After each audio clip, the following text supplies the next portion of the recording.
presión arterial durante el embarazo, vemos que hay una disminución de la resistencia periférica. Realmente ese descenso ocurre de forma muy temprana. Hay literatura que dice que incluso desde las 5 semanas empieza a bajar la presión arterial. ¿Y con qué fin se da esto? Pues la mamá necesita nutrir, llevarle sangre oxigenada a algunos órganos, darles mayor prioridad y pues con mayor importancia al útero para poderle dar crecimiento y desarrollo al feto. Vamos a encontrar que hay un aumento del gasto cardíaco aproximadamente de 5 a 6.6 litros por minuto, y esto va a hacer pues que el ritmo cardíaco y el volumen sistólico en la paciente se incremente, y vemos que el pico o el nadir de esa hipotensión se va a dar entre las 16 y las 20 semanas, y esa es una de las razones por las que se considera que esta semana es el punto de corte para yo definir que una paciente tiene o no tiene un trastorno hipertensivo asociado al embarazo. Desde ahora que les quede claro, una paciente con elevación de presión arterial antes de las 20 semanas es una hipertensa crónica. No existe preeclampsia antes de las 20 semanas de gestación. Y después de las 20 semanas, pues sí vamos a estudiar los diferentes tipos de trastornos hipertensivos que se asocian propiamente al embarazo.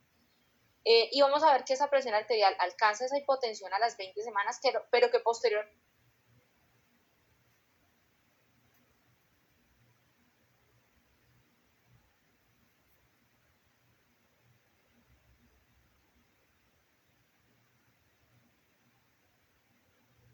una enfermedad multiteórica, ¿sí? O la enfermedad de las teorías.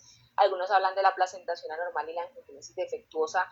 Esa invasión del trofoblast inadecuada en la decidua hace que no haya esa transformación, esa vasodilatación de las arterias espirales y no se produzca ese aumento del flujo sanguíneo, se produce todo este evento de inhibición en el riego sanguíneo placentario.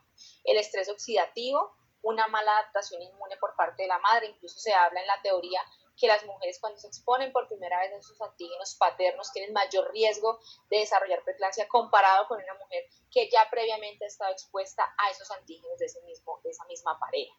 Y la susceptibilidad genética, porque hoy en día sabemos que todo será estudiado, la parte genética, en todo está involucrada, entonces no lo podemos dejar atrás.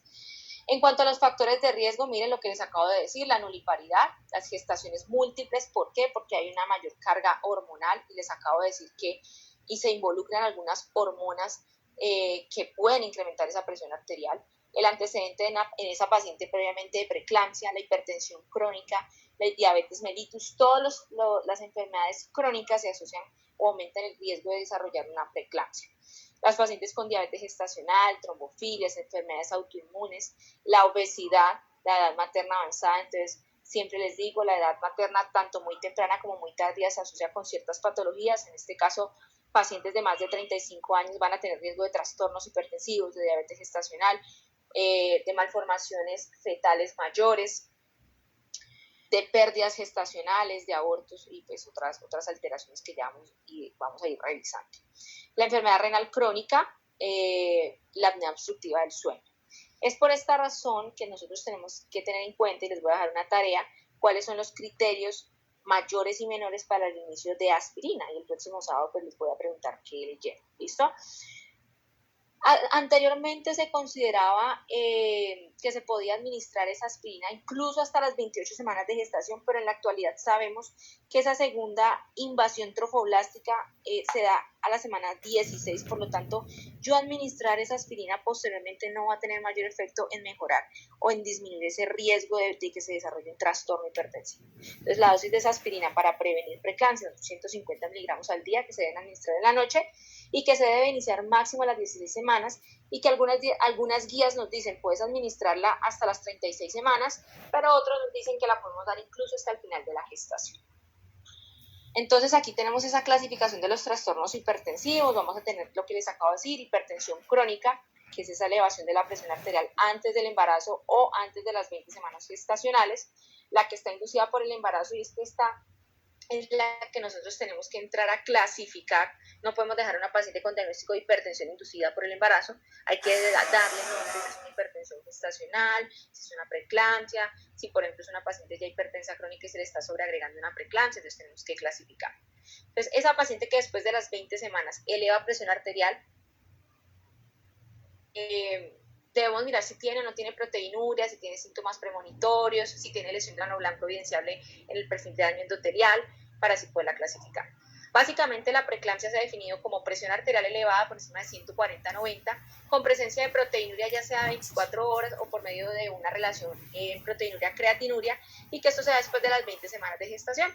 Y como tal, la hipertensión crónica con preeclampsia sobreagregada, pues esa paciente que ya sabemos que era hipertensa antes de las 20 semanas o antes del embarazo, pero que se le sobreagregó. ¿Y cómo la vamos a diferenciar? Con la proteinuria también. Por eso es importante cuando ustedes tengan una paciente con hipertensión crónica, que desde el primer momento en que la capten, desde el primer trimestre, si es posible, nosotros tomarle una proteinuria de 24 horas para saber cuáles son esos niveles basales, y que llegada después de las 20 semanas, si tomamos una porque la paciente hizo crisis, hizo cefalea o alguna otra alteración, podamos saber si realmente estamos o no frente a una preeclampsia sobreagregada. Porque si esa paciente antes de las 20 semanas ya tenía una proteinuria positiva, o sea, de 24 horas por encima de 300 miligramos, muy probablemente no me va a decir mucho una proteinuria de 400 o 500 después de las 20 semanas, porque no me va a dar pronóstico. La proteinuria solamente sirve para hacer diagnóstico. Entonces,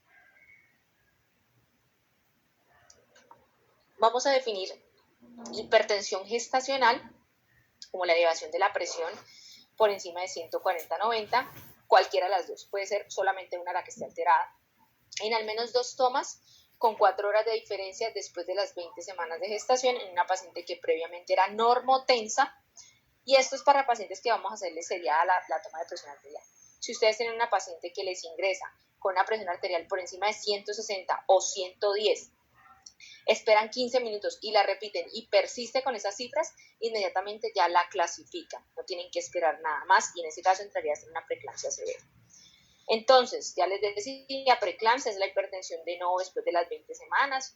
Generalmente la preeclampsia es más frecuente en los embarazos a término. Cuando estamos frente a una preeclampsia a término, tiende a ser menos grave y menos severa que una paciente que desarrolle una preeclampsia de forma temprana. Y podemos tener preeclampsia sin proteinuria, es la pregunta que nos hacemos. La respuesta es sí. Muchas veces se quita o se subestima el diagnóstico de preeclampsia porque la paciente no tiene proteinuria, y realmente aquí está primando la clínica.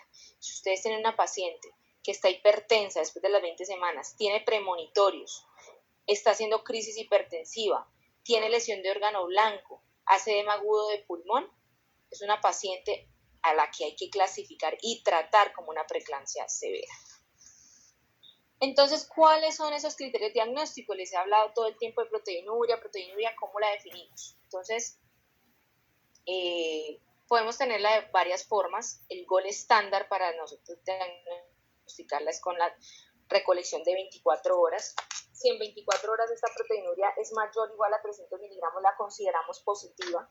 O si no tenemos, digamos, el tiempo y necesitamos un resultado mucho más rápido, podemos tomar una proteinuria y una creatinuria espontánea y hacer la relación entre ellas dos. Entonces, si tenemos una relación o un índice de proteinuria-creatinuria mayor o igual a 0.3, estaríamos hablando de una preeclampsia. ¿Y alguien tiene el micrófono abierto? O, digamos, si estamos por allá en un pueblito lejos de la ciudad, a 10 horas de llegar a la ciudad, podemos tomar una tira reactiva. Si esta tira reactiva tiene 2 cruces o más, pues podríamos considerar que estamos frente a una preeclampsia. De igual manera, ustedes no se van a quedar con esa paciente allá encartados y la... Nosotros hablar de preeclampsia con criterios de severidad, decimos que se da cuando la paciente tiene crisis hipertensiva, es decir, una presión arterial mayor o igual a 160/110, o cuando tenemos lesión de órgano blanco, que lo vamos a notar por medio de unos exámenes que conocemos como el perfil de daño endotelial o perfil toxémico, como le quieran decir, que consiste en unas plaquetas por debajo de 100.000, insuficiencia renal determinada por una creatinina mayor a 1.1 o que esté duplicada con relación al valor basal. Es decir, si es una paciente que ya venía con una creatinina previa de 1.5 y se duplica, estaríamos frente a una insuficiencia renal. Una lesión hepática, entonces aquí hablamos de rangos y decimos que son transaminasas que se elevan 2 veces por encima del límite superior normal. ¿Qué quiere decir esto? Si ustedes tienen en su laboratorio un rango de transaminasas, no sé, de 5 a 35, pues estaríamos hablando que 2 veces sería 70 o más. Los premonitorios dados por cefalea, pero no es cualquier cefalea, es un dolor de cabeza que lo describe el casco, una cefalea generalizada que no cede con los analgésicos, las alteraciones visuales o auditivas, cefalea, fosfenos, tinnitus, y esto lo que nos está indicando es lesión o irritación del sistema nervioso central que finalmente nos puede llevar a una eclampsia. Y la epigastralgia, tienen que tener mucho cuidado con el dolor en el epigastrio o incluso en el hipocondrio derecho, porque esta es la principal manifestación clínica del síndrome HELP, que es una catástrofe en la preeclampsia, es digamos un daño multisistémico, y el edema agudo de pulmón. Esos serían los criterios para nosotros clasificar una preeclampsia severa. Aquí nuevamente se los coloco. Pueden tomarle foto. Aquí están todos los criterios que les acabo de decir. Entonces tómanle la fotico, anótenlos.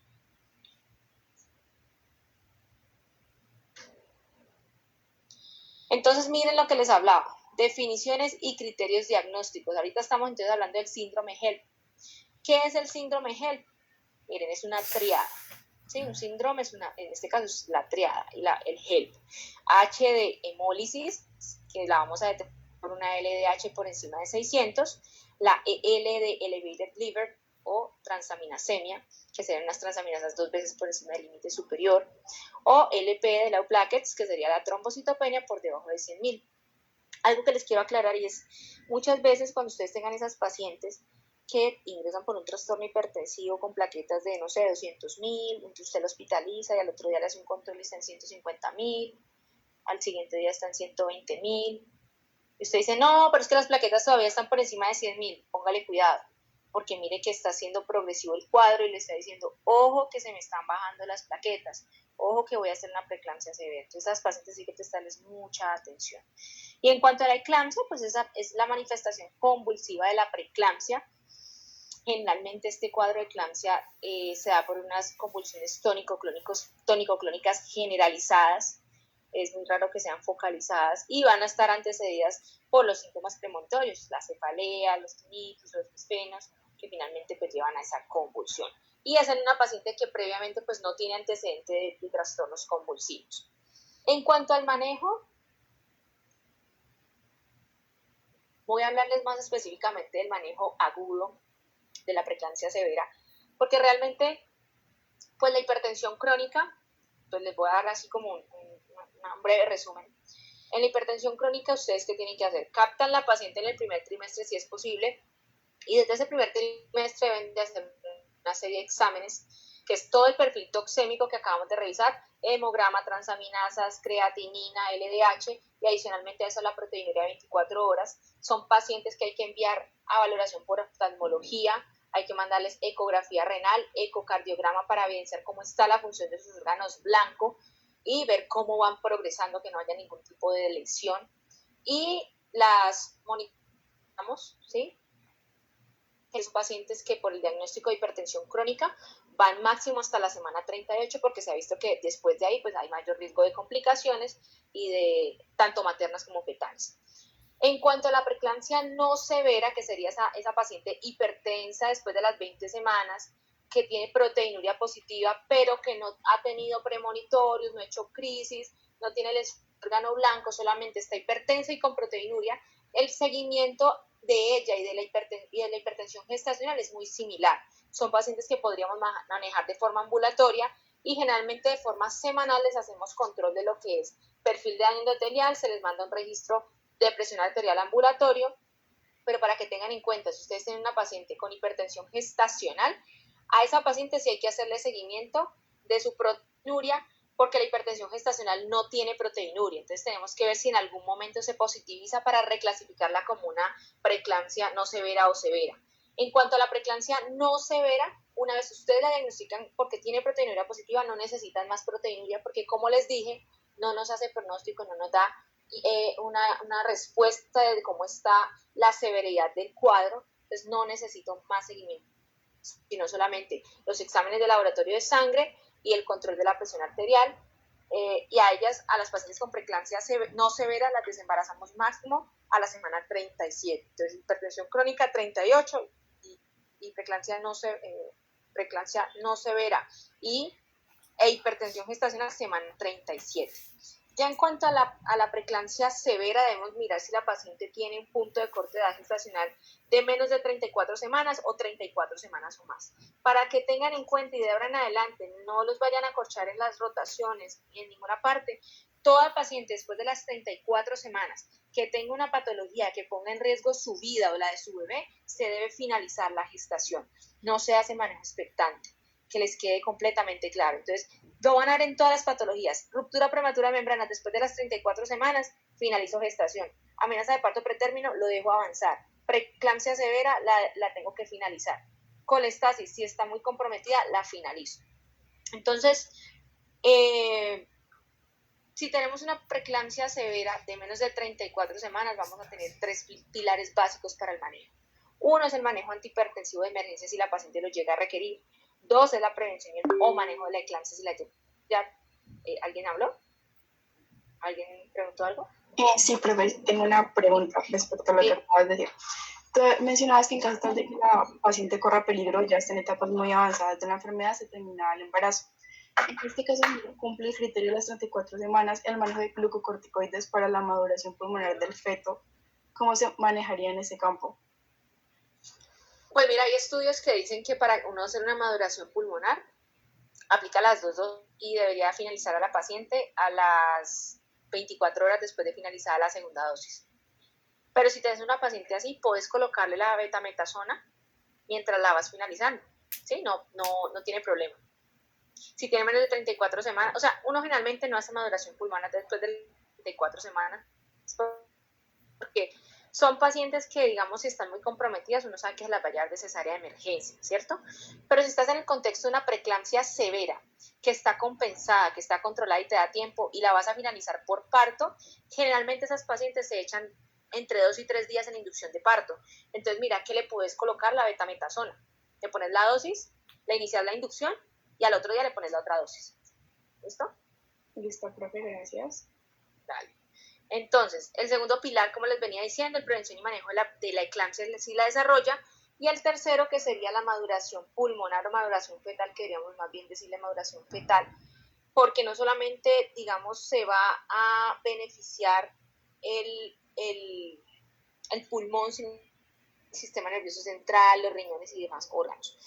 Y en este caso hacemos manejo expectante. ¿Y a qué nos referimos con manejo expectante? Pues hacerle un seguimiento intrahospitalario a esta paciente hasta llegar a la semana 34.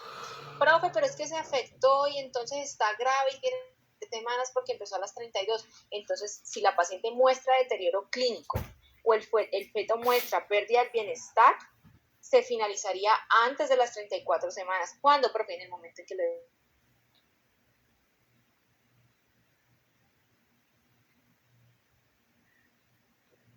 vamos una semana estables, pero a la semana volvió a hacer crisis y ya vemos que las transaminasas se están elevando y quiere como hacernos un síndrome GEL porque resulta que la LDH también se aumentó, pero aún no tiene trombocitopenia, finalícela antes. Si ya está madurada, finalícela.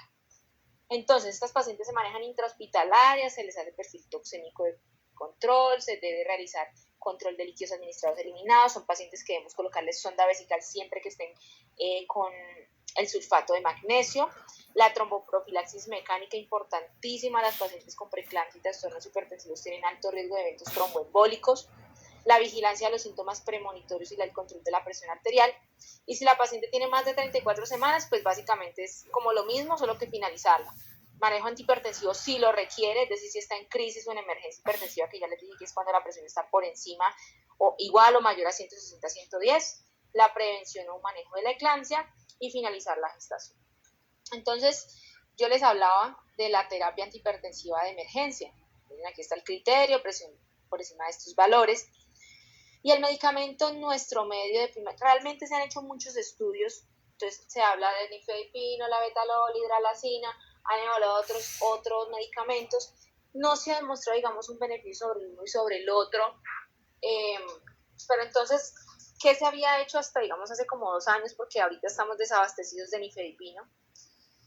La primera elección era el nifedipino de 10 miligramos por año. Administrábamos una primera dosis de 10 miligramos, esperábamos más o menos 20 minutos por el tiempo de acción que tenía este medicamento, y si a los 20 minutos persistía en crisis, duplicábamos la dosis, o sea, 20 miligramos, esperábamos nuevamente 20 minutos y si persistía en crisis, otros 20 miligramos, o sea, era 10, 20, 20. Y la dosis máxima era de 50 miligramos. Si con ese nifedipino de 10 miligramos la paciente no lograba corregir esa crisis hipertensiva, ya nos íbamos a lo que era el antihipertensivo endovenoso, que en este caso utilizamos un beta bloqueador que es el labetalol. Y hay que tener en cuenta y tener mucho cuidado, muchachos, con este medicamento, porque el labetalol es un beta bloqueador mixto. Adicionalmente tiene un efecto en los receptores alfa 1, por lo tanto nos puede causar fácilmente hipotensión. Entonces hay que tener mucho cuidado, hay que utilizarlo con cautela. Y entonces, ¿cómo lo vamos a administrar? Administramos un primer bolito de 20 miligramos, viene la ampolla de 100 miligramos en 20 mililitros, o sea, más o menos damos 4 mililitros. Esperamos 10 minutos, miren que aquí el tiempo de acción del labetalol es mucho más rápido. Si a los 10 minutos persiste en crisis, duplicamos la dosis, es decir, damos 40 miligramos. Nuevamente esperamos y si persiste en crisis, duplicamos, es decir, serían 80 miligramos. Y podríamos administrar otros 2 bolos de 80 miligramos adicionales para una dosis máxima de labetalol de 300 miligramos. O sea, el esquema quedaría 20, 40 y 3 veces 80, 80, 80, 80, esperando los 10 minutos. Si ya con eso no resuelve, pasaríamos a la hidralacina, pero pues ya no la tenemos tampoco acá, solamente contamos con el labetalol. Y en ese caso de la hidralacina, pues ya ustedes van a ver, la paciente no corrigió con nifedipino ni con labetalol, estamos frente a una crisis refractaria y es una paciente que indiscutiblemente debemos finalizarle el embarazo. En cuanto a la prevención y el manejo de la eclampsia, el medicamento reina para esto va a ser entonces el sulfato de magnesio. El sulfato de magnesio lo vamos a administrar primero en una dosis de carga para hacer esa impregnación, esa protección del sistema nervioso. Podemos administrar entre 4 y 6 gramos endovenosos que los vamos a pasar entre 20 y 30 minutos y posteriormente vamos a dejar una dosis de mantenimiento de 1 a 2 gramos hora. Hay múltiples formas de preparar nosotros el sulfato de magnesio, no los voy a enredar con preparaciones. Yo tengo un ejemplo aquí que es el más fácil y digamos que es una de las formas que se están utilizando en muchas instituciones. Y ven que, si vemos aquí, la velocidad de infusión es de 30 cc hora, es una infusión muy baja y se hace con el fin de que no haya una sobrecarga hídrica en la paciente. Las pacientes pueden generar un tercer espacio, empeorar el edema, hacer edema agudo de pulmón y básicamente si es una paciente a la que tengo que administrarle otro tipo de líquidos endovenosos, no sé, una conducción de trabajo de parto con oxitocina que también va a generar que haya una administración de volumen. Entonces miren que con 30 cc yo tranquilamente puedo manejar otros líquidos, a diferencia de otras preparaciones como por ejemplo las que se pasan a 67 cc hora, que digamos me limita un poco más la cantidad de líquidos que puedo pasar. La duración del tratamiento con el sulfato de magnesio de 24 a 48 horas y como les decía, siempre las pacientes con sonda vesical. ¿Por qué? Porque el sulfato de magnesio es un medicamento que se elimina por vía urinaria. Si la paciente me hace oliguria o me hace anuria, es una paciente que fácilmente se me puede intoxicar con el sulfato de magnesio y esto lo vamos a ver con unos signos que son los signos de intoxicación que pueden ser la pérdida del reflejo patelar, la depresión respiratoria, la oliguria, la alteración visual, las alteraciones del estado de conciencia y el electrocardiograma. Y en ese caso, si hay intoxicación a esa paciente, debemos suspenderle de forma inmediata el sulfato y administrarle el antídoto, que sería el gluconato de calcio, a una dosis de 1 gramo, que lo vamos a pasar en bolo en 3 minutos. Y pedimos unos niveles de sulfato de magnesio para ver, digamos, en qué nivel están, en qué grado, si están en rango terapéutico, si están en rango de intoxicación o incluso en rango de infraterapéutico. Ya si la paciente me hace eclampsia, pues ya debo de darle el manejo. Lo primero es no quedarse solos, no somos dioses, necesitamos la ayuda de las jefes, de las enfermeras, del terapeuta, del camillero, del de transfusiones, del de imágenes. Entonces pidan ayuda, activen código, pongan a su paciente de lado para proteger la vía aérea siempre. Si la paciente requiere, que claramente en este caso va a requerir, vamos a administrar un soporte de oxígeno. Iniciamos el sulfato de magnesio si la paciente previamente no lo estaba recibiendo. Si ya lo estaba recibiendo previamente, con ese esquema que les acabo de hablar, lo que hacemos es administrarle de 2 a 4 gramos adicionales al manejo que ya tiene. Si la paciente no responde con el sulfato de magnesio, que es muy rara realmente la paciente que no responde, ya podríamos ahí pasar al uso de los anticonvulsivantes como el diazepam o la fenitoína y pues evaluar si la paciente en este caso requiere manejo antihipertensivo de emergencia. no se aceleren cuando tengan una paciente que esté convulsionando. No es la idea pasarla a un quirófano convulsionando para finalizar la gestación, no. Estabilicen primero a su paciente, sáquenla de la crisis convulsiva, controlen la presión arterial, tómenle los exámenes, controlen los premonitores y ahí sí finalicen la gestación y definan parto, cesárea. Otro punto clave es los trastornos hipertensivos no son iguales a cesárea. Incluso las pacientes con preeclampsia se benefician más del parto que de la cesárea. Sabemos que en la cesárea hay mayor pérdida sanguínea, hay mayores complicaciones hemodinámicas, entonces eso es importantísimo. Muchas veces la gente llega y cree que por agilidad, por rapidez, las cosas se van a solucionar con la cesárea y no es así, realmente las complicaciones pueden ser mayores.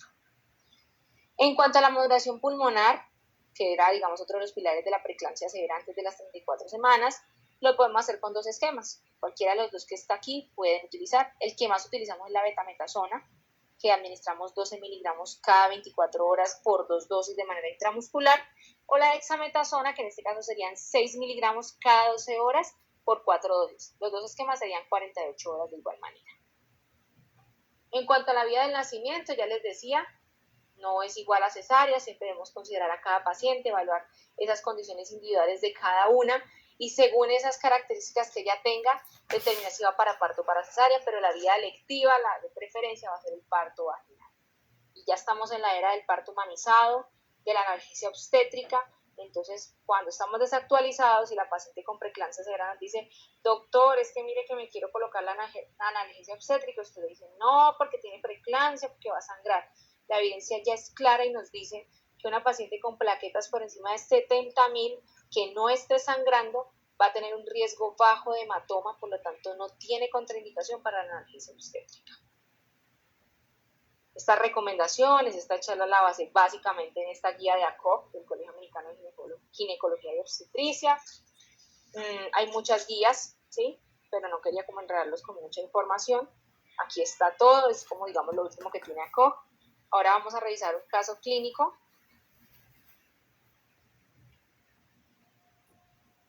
para ver si nos quedaron los conceptos claros. Entonces, en este caso yo necesito que ustedes estén activos, que participen, porque esa es la idea del caso clínico.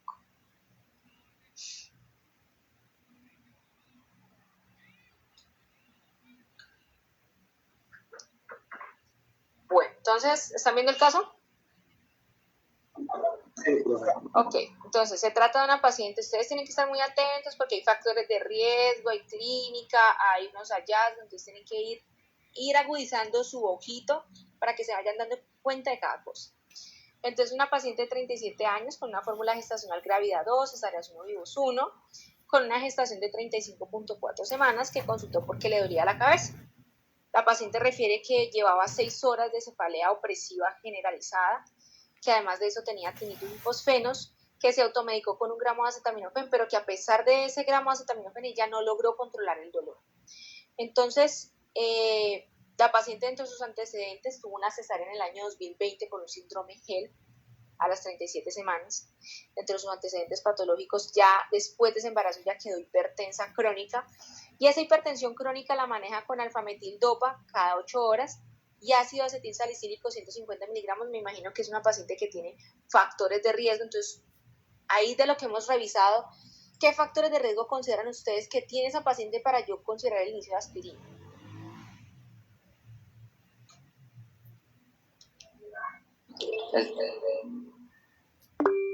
Uno de ellos de pronto sería la hipertensión. La hipertensión, ¿qué más?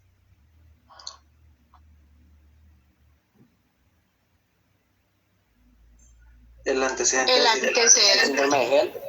El antecedente de síndrome HELLP, ¿qué más? La edad materna, los 37 años. La edad. Entonces tiene factores por donde quieran. La edad por encima de 35 años, es una paciente con antecedente de preeclampsia severa, es una paciente que ya es hipertensa crónica, entonces miren, tiene todo para hacer nuevamente una preeclampsia en este embarazo. La paciente cuando la ingresamos tiene una presión arterial de 172, 112, 167, 115 a los 15 minutos, es decir, que está en esa presión es crisis hipertensiva, correcto. El resto de sus exámenes, de sus signos vitales está normal.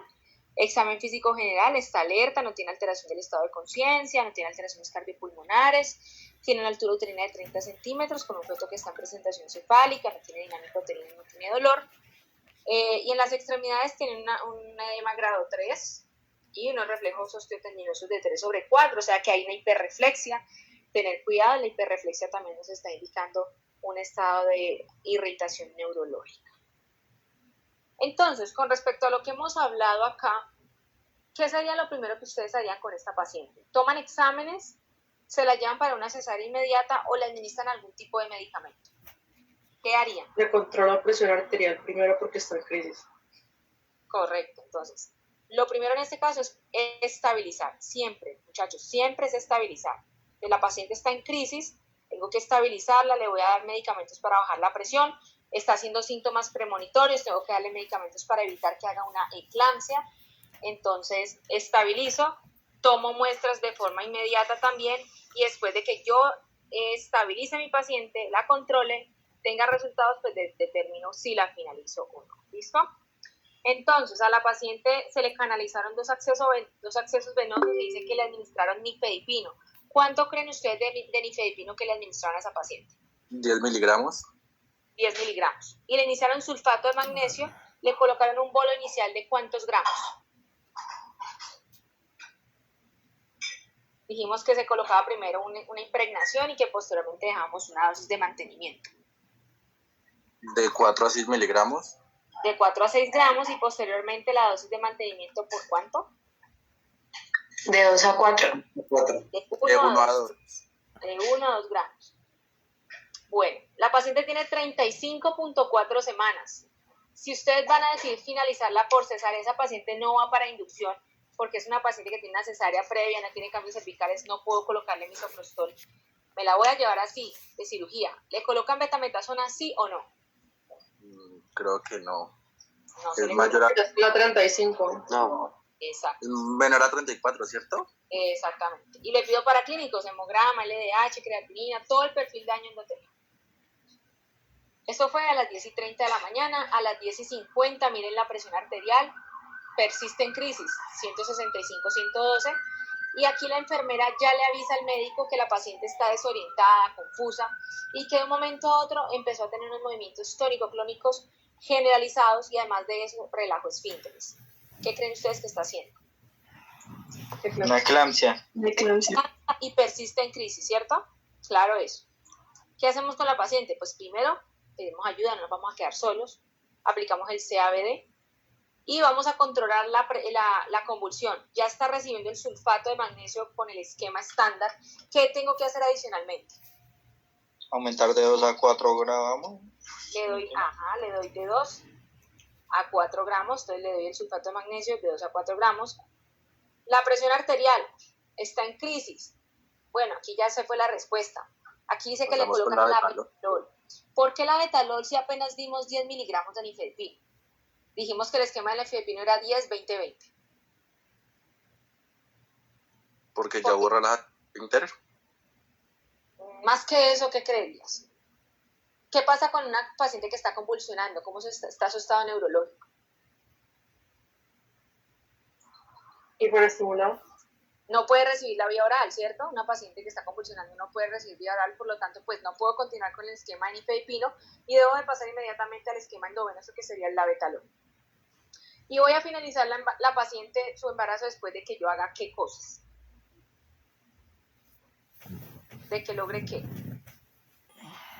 Yo digo, voy a hacerle la cesárea ¿en qué momento? En el momento que las fibras tensionales vuelvan a lo normal. En el momento en que yo estabilice a mi paciente, exacto. Las dosis ya dijeron entonces de 2 a 4 gramos adicionales. De la betalol, ¿cuánto le administrarían a la paciente? Empezamos con 20. Con 20 miligramos, correcto. A las 11:05 la paciente ya tiene una presión arterial de 148/95, 149/96. ¿Corrigió o no corrigió la crisis? Y sí corrigió. Corrigió. Entonces le voy a dar más la betalol, no hay necesidad. En este caso lo que hacemos es iniciarle a la paciente un antihipertensivo basal, ¿sí? Para lograr ese control de 24 horas de la presión arterial. Lo hacemos con nifedipino de 30 miligramos inicialmente. Si la paciente con eso no controla, pues tenemos que considerar otros antihipertensivos más avanzados pero digamos que lo que se inicia son generalmente 30 miligramos cada 8 horas. Miren que hasta ahora, miren todo lo que hicimos con la paciente y hasta apenas ahorita llegaron los exámenes. ¿Qué tal que nosotros nos hubiéramos sentado a esperar que llegaran los exámenes? La paciente se muere porque no habíamos hecho nada. Entonces miren las plaquetas, 92.000. ¿Están normales o están bajas? Están bajas. La LDH está por encima de 600, o sea que está haciendo ¿qué? Una hemólisis, ¿cierto? Está haciendo hemólisis. La creatinina está en 0.8, ¿tiene disfunción renal? No. ¿Tiene o no tiene disfunción renal? ¿Qué dice? Sí, porque es por encima de 3 que ya considera disfunción renal. No, acuérdense que la creatinina es por Por encima de encima de 1.1. 1. No, no está. Listo. La TGO y la TGP están altas porque el punto de corte es de 35, están más por encima de la duplicación. O sea que hay transaminasemia. Y el índice de proteinuria creatinuria, la división está por encima de 0.3, o sea que evidentemente estamos frente a una preeclampsia. Es una paciente que ya es hipertensa crónica, pero miren la proteinuria. Entonces, con esos exámenes y con toda la clínica que hizo la paciente, estaríamos frente a una hipertensión gestacional, una hipertensión crónica mal controlada, un síndrome HELP o una preeclampsia no severa.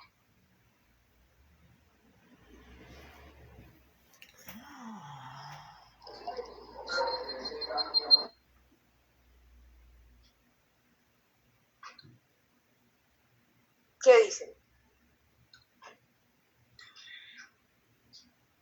¿Qué dicen? Pues ella cumple con lo que sería criterio para preeclampsia, pero en el estado en el que está no puede ser no severa. Ok, Pues, o diría sea, que descartada. Entonces, listo, descartamos preeclampsia no severa. Y las otras tres, hipertensión gestacional. Dijimos que Hipertensión crónica mal controlada. Después de o sea, la... ya, exacto. Entonces estamos entre hipertensión crónica mal controlada o un síndrome HELP. ¿Cuál crees? Yo creo que es un síndrome de HELP. Miren que es un síndrome HELP. Miren la triada.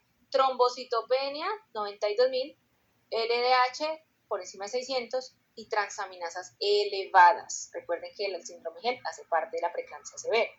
Adicionalmente, pues es una eclampsia también, pero pues no lo coloqué aquí en los diagnósticos. Pero en este caso, el diagnóstico sería un síndrome HELP. ¿Listo? Hizo la triada del síndrome HELP. Bueno, ¿claro? Bueno, Sí, profe. Preguntas, muchachos, dudas. ¿Les quedó alguna pregunta sobre el tema? ¿Quién pregunta?